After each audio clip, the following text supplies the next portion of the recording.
Yep.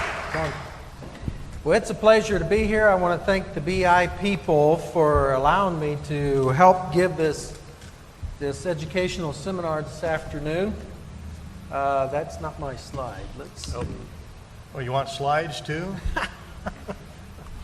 Dennis left out, well, he did touch on health just a little bit. And we're going to talk about PCVAD, which is basically the primary pathogen is circovirus. And this virus, as you will see as we go through this talk, is everywhere in the world. But why all of a sudden did it start to cause such economic pain? And yes, it does cause a lot of economic pain. We're basically going to talk about an outline, and I'm going to try to make up a little bit of ground here with Dennis eating into my time. So this is what we're going to talk about, and at the end I'm going to give you some experiences that I've had with the vaccine. I know there's a lot of buzzwords, a lot of talks going on around the World Pork this year that deals with this virus. But I think I'm going to show a little bit of where we're going to go with the vaccination on this thing. And it's pretty exciting.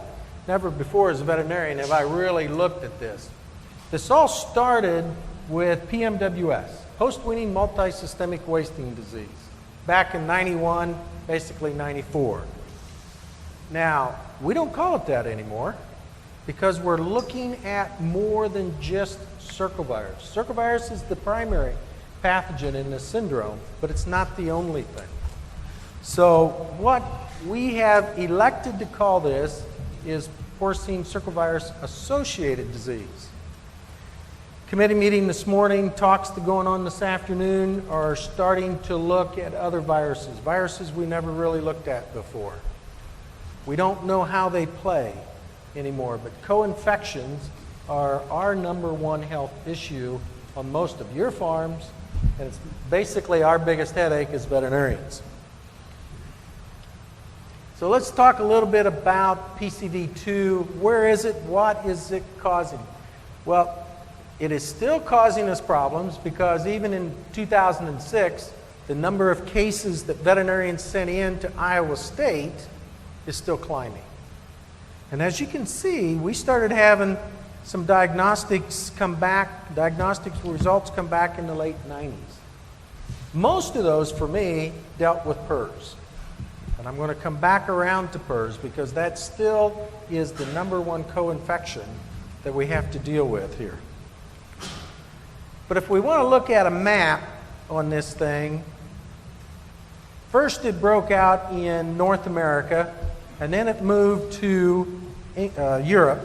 And as you can see, France and Spain, and then what happened? It just started to explode across the continent.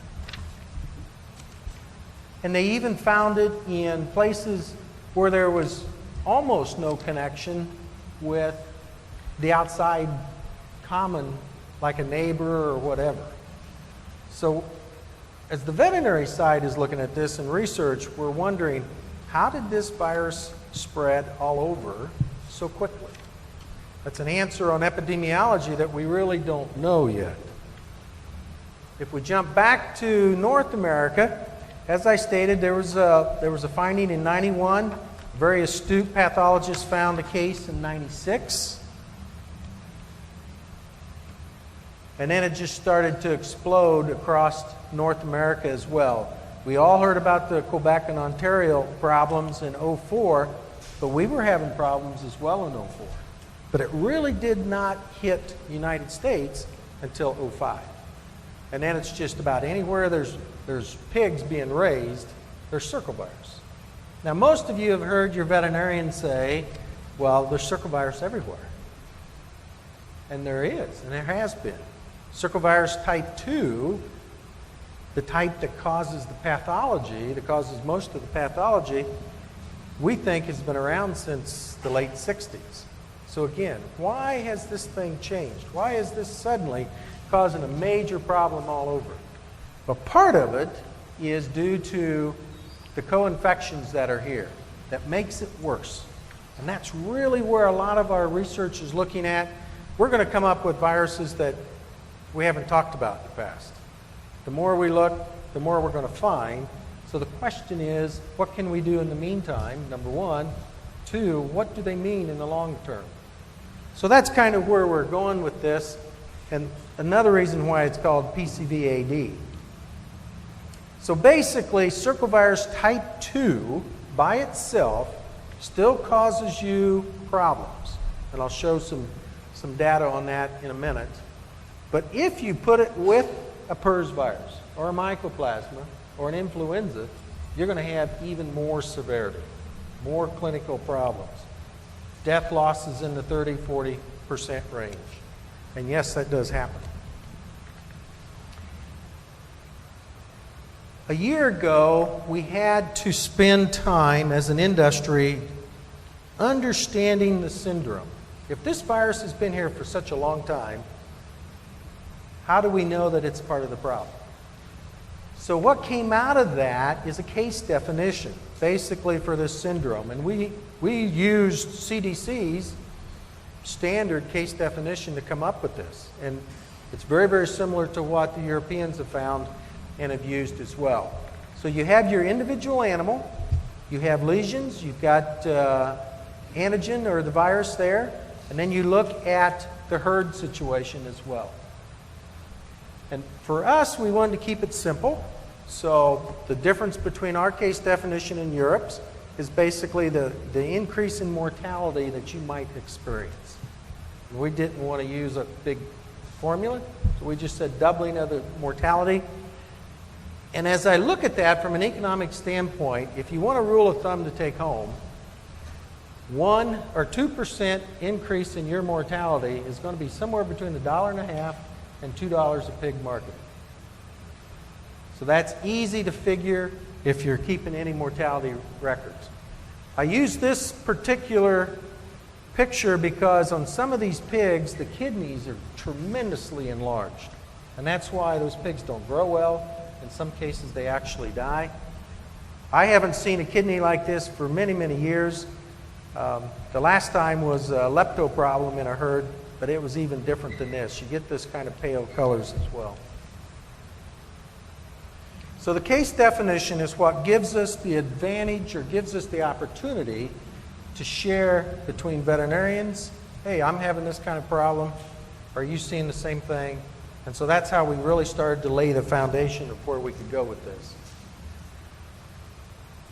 One situation that we ran into was that veterinarians from Kansas, veterinarians from Quebec, from North Carolina, were all seeing something a little different.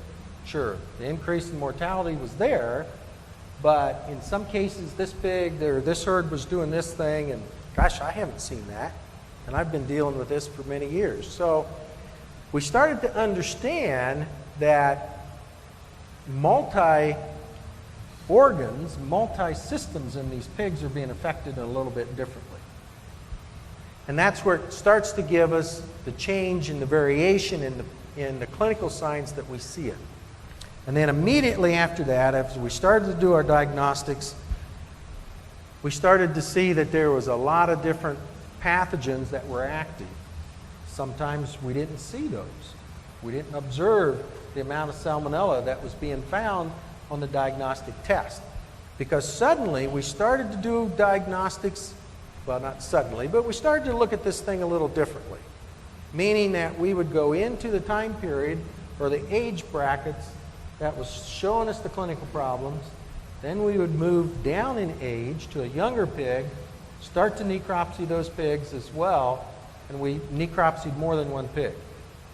So we were not trying to bias the samples that we were sending in. What we wanted to do was get a survey of everything that was there. And out of that came a really better understanding of the pathogen activity on these farms. And that's where the surprise was salmonella was more active than we gave it credit. But we have quite a list of other pathogens that, and even in some cases, we found out that we could stimulate the immune system with our vaccines that we currently were giving. Wanted to show you two of the most common clinical presentations that I see. Basically pneumonia. This is more healthy lung, but it's not as healthy as we would like it. You're not supposed to be able to see these lymph nodes, and they're quite enlarged. And on this pig, especially, these inguinal lymph nodes, as they're called, that lay right underneath the skin, if you turn these pigs over, in 50 to 55% of the cases are extremely enlarged. And so this was telling us that the lymph system is one of the major components that this virus likes to attack. Now, when I first started as a veterinarian, this picture would have been called mycoplasma. And I used this picture specifically because we found no mycoplasma, no PRRS, no influenza. This was strictly PCV2 or circovirus. Now there's a little bit of bacterial components, a lot of inflammation here. There's some fibrin laying on that lung that makes it look a little different. Back to circovirus, let's take a look at some of the other infectious. Now what we know in the literature, this is basically coming out of the literature. They created this PCVAD in the laboratory when they mixed parvovirus with circovirus. Circovirus by itself was not creating the lesions or the clinical signs, so they learned that they could put parvovirus with it and create those signs. Mycoplasma, PRRS, Perry Harms found that back in 2001. And then other cofactors is basically, when do you vaccinate? You might be making the problem worse just by the adjuvant that's helping to develop the immunity of the product that you're using. So as we veterinarians, we've had to go back and look at the timing of the vaccinations, what you're using, and some adjuvants are going to create more of a problem than others. So again, there's a lot of factors involved that makes this, requires us to really look at different components and see what's going on. Let's take a look at a program that Boehringer Ingelheim rolled out to help us veterinarians around the world understand what was going on. And this was pretty neat. They basically came to the marketplace and solicited farms with higher mortalities and said, okay, we want a partnership with you. We want to try to find out what's going on in here with your farms. So 59 farms were enrolled into this program last year. And this is where we started to look at a larger group of pigs, necropsy in pigs, besides the profiles, looking at a wide range of different pathogen activity. And sometimes we necropsied those pigs and sometimes we didn't. But along with that is we created a herd profile from the histories that we took during this time period. So what does MAGIC stand for? Monitoring Assignment for Global Insight of Circovirus Disease. So the acronym is MAGIC, and it just really takes a look at all of the different aspects around North America. What tools do we need to learn? What new tools? What new management techniques can we start or do? And I know Dennis mentioned cross-fostering. What if I was to tell you we're stopping the cross-fostering because of this disease? That's part of the management aspects that's out here, and we have to look at these and see. Francois Madec, a pretty sharp guy from France, when they started to have this problem, started to see what management practices the producers that were using that were having less problems or controlling some of the problems. And so he published that on the internet. And those techniques are out here. But this disease seems to start in the farrowing house. Now, I don't know where it's going to go with sow and maternal antibody issues. That's another whole new area that we're looking at today. But we need to start thinking disease control there when you're having a problem at 10, 12, 16 weeks of age. Why do some farms have clinical signs at 16, 18 weeks and others at 10 weeks, or even into the nursery? So those were issues that we were facing pretty quickly. And one of the things that we, besides looking at the sanitation program, is all the management practices. What were we doing that might help spread this disease? So we at this program, the MAGIC program divided it into 3 time periods. Basically, the peak time period where the clinical signs were happening, a few weeks prior to that, a few weeks prior to that. So what was leading into this thing and what's come out of it is roughly in 3 weeks, 2 to 4 weeks, this virus takes off and just starts to proliferate and builds up in very high amounts inside these pigs that are having the problems. Along with that, we found out that PRRS was the #1 cofactor and Salmonella was the surprise. This is a chart of the co-infections, the percent of the farms and the number of farms. And this was reported by Kent Swart at our spring meeting in Orlando. Swine influenza, mycoplasma, and then a few unknowns that we haven't quite figured out yet. The summary on this basically means that you have to control the secondaries, or in this case, the co-infections. If you don't control those, you're not going to control circovirus. And what we have found is if we get in and we attack the PRRS, we control the PRRS virus or the mycoplasma, we have less of a problem. It doesn't necessarily mean that it goes away. And likewise, I don't want to leave you with the thought that if you vaccinate all of your pigs for circovirus, your problems are going to go away. Because again, if you haven't controlled the other cofactors, you're still going to have some clinical problems. We found out the PRRS was the primary infectious cofactor. I've stated that. Some farms, we had both PRRS and circovirus, and that's when we really got into the high mortality. Diagnostically, investigations on this took a lot of time. I mean, we'd have 3 and 4 people go into these farms to start to collect the data, start to collect the history. We had a lot of time wrapped up into this, but what came out of it was pretty interesting information for each farm. And this pattern of circulation, we started to see pigs going seropositive to this virus at 6 to 7 weeks of age, even though the clinical problems was quite a bit less.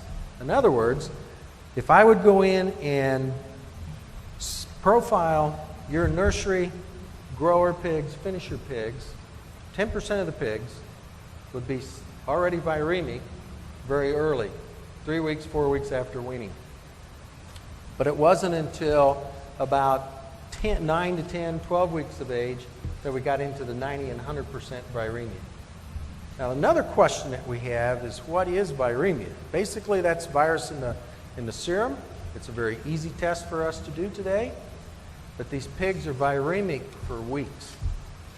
Tanya Presnig gave a presentation this morning at committee meeting where pigs are still viremic 140 days post-infection.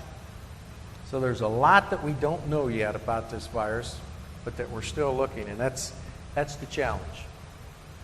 By the way, circovirus gets its name because the DNA is in a circle. It is about 1/10 the size of PRRS virus. So it's a very small virus. But it's a DNA virus, and it's very stable.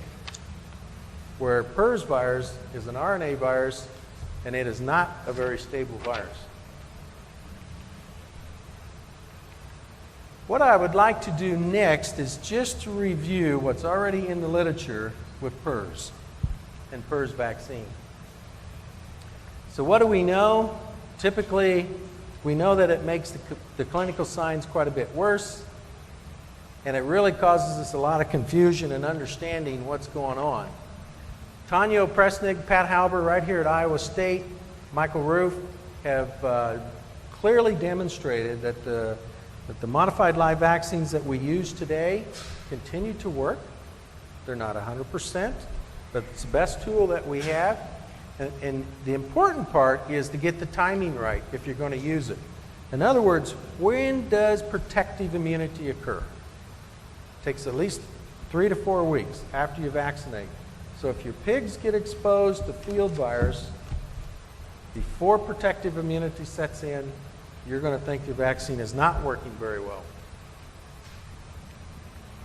Just to review that paper, and there's other papers like this, they used ATP vaccine and they compared it to non-vaccinated pigs, but they looked at 3 different types of PRRS.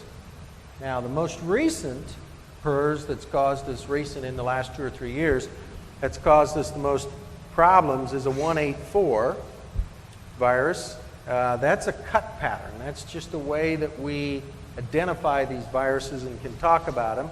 Prior to that, a 144 or 142 was a severe one for us. And in all 3 cases, you can see that when you look at average daily gain, if you vaccinate your pigs correctly before they're exposed, you're going to have improvement. That's why you use a vaccine. Vaccines only help control clinical signs. They cannot prevent infection, even in humans. If we get vaccinated for influenza, it doesn't mean that we won't get infected, but it should help us get through the infection better. That's where the biosecurity programs come in. Here again, if you want to look at lung lesions, in other words, what's happening inside the animal, it's significantly improved again on all 3. So the vaccines, basically the question here was, are the vaccines still working as well today as they were when they first came out? And yes, they are. So the take-home message on that study, as well as other papers, is we still get better performance in vaccinated animals if we do it properly on the proper timing. That's a duplicate slide, Don. If we profile and talk about different cases of how to handle PRRS, this is a nice chart that looks at what's going on in the breeding herd, what's going on in the nursery or grow-finish pigs, and gives a little bit of an indication what you need to be thinking about. In other words, if your sow herd is negative, it's not infected, boy, you want to keep it that way. Nurseries are not infected in this scenario. Grow-finish is not affected. You don't want to use the vaccine. That's the ultimate goal. Now, if we have some infection going on a finishing site, yes, we could vaccinate before they go to that site, and it would help you. In this case, if you have a stable sow farm that's being vaccinated, you're weaning negative pigs, that again is very common across the industry and for a lot of my clients. You don't want to change the program. If you're unstable, then that's when you've got to reevaluate the program and go in and revaccinate. In most cases, you've got to start in that sow herd before you're ever going to control nursery or grow finish.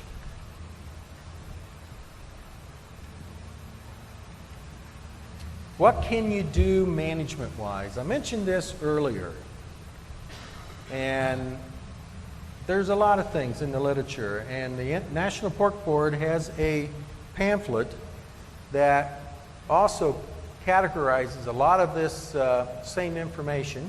We've talked about the co-infections. What can you do from a biosecurity standpoint? We're not sure yet how this virus gets moved around the industry like it did. We know that boars shed it in semen, but we don't know what that means when it's inseminated into a gilt. So there's a lot of issues that way that we have to work out. But back to the biosecurity, what I tell my clients and what we've found out, it's not just what you use, but how you apply it. Foaming clearly has shown through the scientific studies to be the best method of applying your detergents and your disinfectants. I also suggest a detergent use in your pre-wash because it's the same reason we use soap. It's going to help make that environment cleaner. You want to take a look at what's being cleaned. And I suggest ceilings, floors, equipment, everything between groups of pigs. And I have seen floors that, yes, they power washed, And yes, they removed a lot of the organic material, but not enough of it. Basically, the idea here is control the exposure on the pigs that you place in that room. And it starts in farrowing, and it works all the way through the finisher. Your best ally for any pathogen, if you don't remember anything else today, remember this: it's drying. Give yourself enough time between cleaning, disinfecting, and reloading that room to allow it to dry. It kills a lot of pathogens. Environmental issues. It's been common to see the same sow source feed pigs into traditional nursery and feed pigs also into a wean to finish site. We'd have 1% mortality in the wean to finish site to PCV2. We'd have 20% plus sometimes in the traditional nursery. You know, and I puzzled over that a lot when I was first seeing it until I started to measure square footage. What have we done in this industry in the last 5 years? We're getting more pigs out of the same number of sows. What are you doing with the extra pigs? We're putting them through the same size nursery, same size finisher. Take a look at that. That's a stress on some of these pigs. Another area that you're going to hear about with circovirus is genetics. Now, personally, I don't think we're going to find one breed necessarily better than another breed. Maybe we will. But that's a very difficult trial to conduct. People are starting to look at it all over the world. But I do think we will find certain family lines of boars that may help us, or certain family lines of sows that may help us. So when you look at environment issues, mixing and sorting pigs, I distinctly remember this one case, and I'm just wanting to share it with you, Don. I've got enough time to do that. We were having a problem in this 1,200 sow unit at 12 to 14 weeks. And I was hammering on them. I mean, the unit, the finishing floors were built to hold 1,070 pigs. They were putting anywhere from 1,200 to 1,400 pigs in these barns because they were just weaning more pigs. This farm had been producing 27 pigs weaned per mated female per year for 2 years prior to the problem. So I talked to them about this, and I said, okay, let's sell some feeder pigs. So they sold feeder pigs. Well, what did the nursery manager do? He wanted his nursery to look good. So he went through, evened out the pens, mixed all the pigs so that there was just the same number of pigs per pen. The owner and all of his staff was in the herd visit with me as we was going through. He moved the clinical signs. That nursery manager didn't realize what he was doing, but that stress was enough to cause us to see PCVAD in the nursery 2 weeks later. So I give you that information only because we can create some of the problems. We have to look at what's going on these farms and say, what's best for the pig? Maybe not what's always best for us. Stocking density, we covered that. Oh, I found some of these pigs in these nurseries where we had high mortalities. We had like 2.2 square feet, and they're 60, 70-pound pigs. No wonder we were having some disease problems. I don't know that this will necessarily stand up with science, but it sure looks like ventilation plays a role there. Out of feed events, if you necropsy enough of these pigs in your finisher or where you're having problems, you're going to see a lot of gastric ulcers. We think that's because those pigs are limiting their feed intake because they're sick, and we already have a gastric ulcer there. By the way, this is a common looking lung for us on a lot of farms. This is, again, a picture of lymph nodes that are just tremendously enlarged. Management issues, washing sows, just the basics on the sows. I like to start all of my discussions on biosecurity and management clear into the farrowing house. Do what you know that needs to be done. We talked a little bit about colostrum intake. We're using nurse boxes or hot boxes, whatever you want to call them. We're stopping cross-fostering after 48 hours. And all of that's helping. And in fact, we've learned that, and I've been a promoter of the bump fostering for a long time, we're getting bigger pigs off these sows than we did before. So we were actually creating a little of the problem. Look at your hygiene. What's happening between litters, between pigs? Needle management, again, could be part of this whole thing. Monitor that weaning age. I personally feel that this industry is going to move to a little older age. Somehow we're going to capitalize and have either smaller sow herds or more pairing rooms, and that's going to impact this disease with what I've seen around the world. Another thing that we did, it doesn't work all the time, but develop a hospital pen. Pull those sick pigs out of that general population. It has helped. It doesn't work every time, but it has really helped most of the time. Nutritional issues, yes, there's some things that you can do. And it's being done, but they're not consistent. We're not finding that they're always consistent. Well, let's talk in the last couple of minutes what I've got left. But the vaccine is helpful. And what I'm finding is that there's one slide that was left out that I wanted to show you. But what I'm finding with vaccinated pigs versus unvaccinated pigs is the fact that these pigs that are vaccinated are healthier. Their average daily intake is higher. Now, I haven't done stats on this yet because I don't have enough to compare. But these are single-dose products that I'm using. And we've got about 10,000 pigs on this one site that's unvaccinated, 6,700 that have been vaccinated. And on closeout, what is exciting to me is the fact that the carcass quality is improved. This packer is paying 52 cents a hundredweight more for vaccinated pigs than he did unvaccinated pigs. And I didn't put all those slides up here, but what that's telling me as a veterinarian is Staley's work, Safransky's work, Schinkel's work from Purdue has all told us what healthy pigs might do when they lay down lean tissue. And just wanted to leave you with that thought today, that what might drive this whole thing with this vaccine is the endemic forms. As we get through this acute, all this high mortality, we control the co-infections. What I think we'll look at next is the endemic forms of PCV2, and then we'll have to figure out where we're going to go with this vaccine. But it's really exciting. I've never seen a vaccine before make the impact that this has on a lot of my farms. But again, control those secondaries. I want to thank you for this time. Hopefully I ended it and got you back on schedule. Thank you. Stay with us for just a minute if you would, Tom.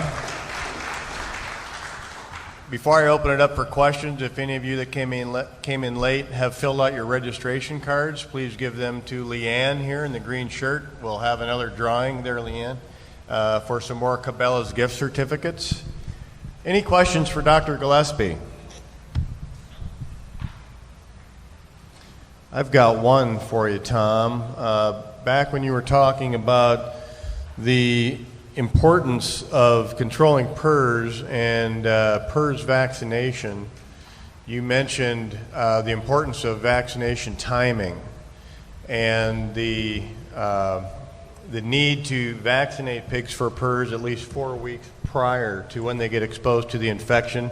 This chart here. How do you go about establishing if your herd fits this profile where PRRS vaccination of pigs would be most successful? Well, we have two diagnostic tests that I use. I use the Eliza test and the PCR test.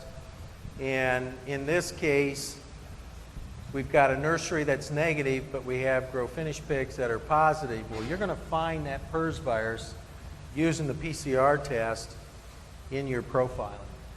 And so that helps me determine for that particular farm where I need to vaccinate. And again, it's a simple profile, enough pigs at different ages the same day, and pool that serum to save on cost. It's a simple thing. Okay, very good. Other questions for Dr. Gillespie? Yes.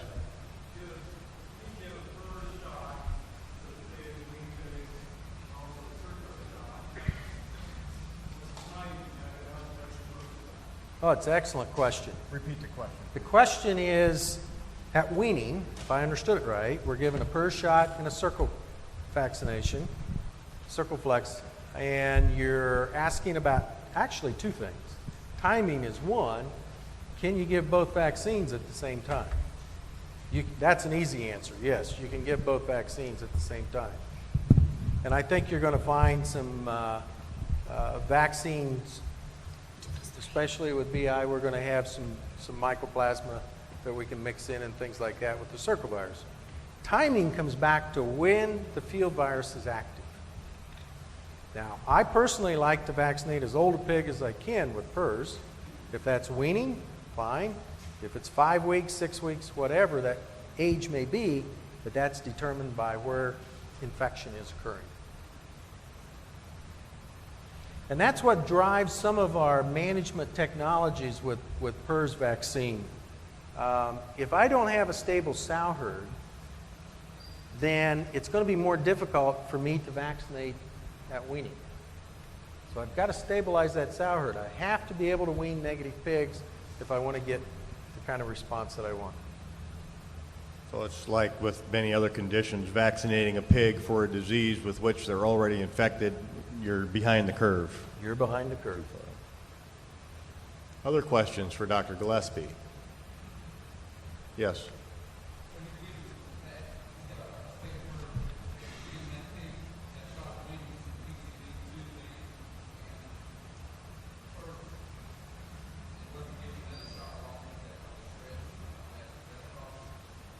I don't think it's going to be a problem. Repeat the question.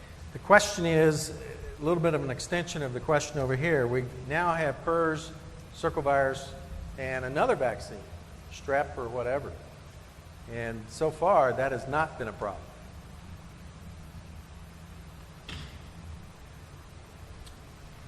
Any other questions? Yes.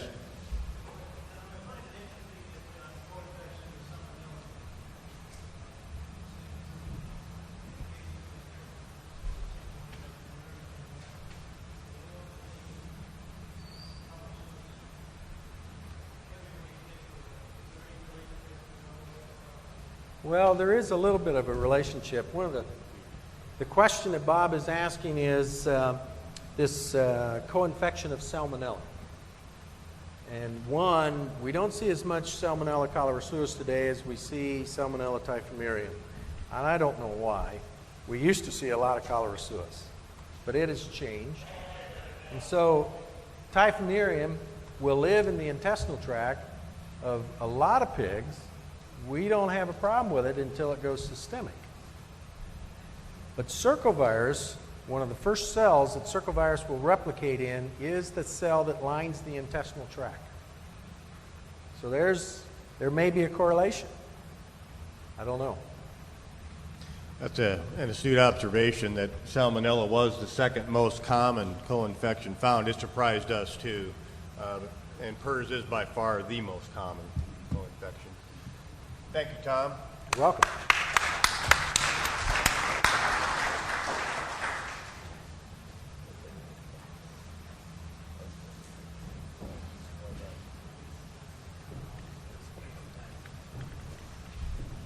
Okay, before we bring up our next speaker,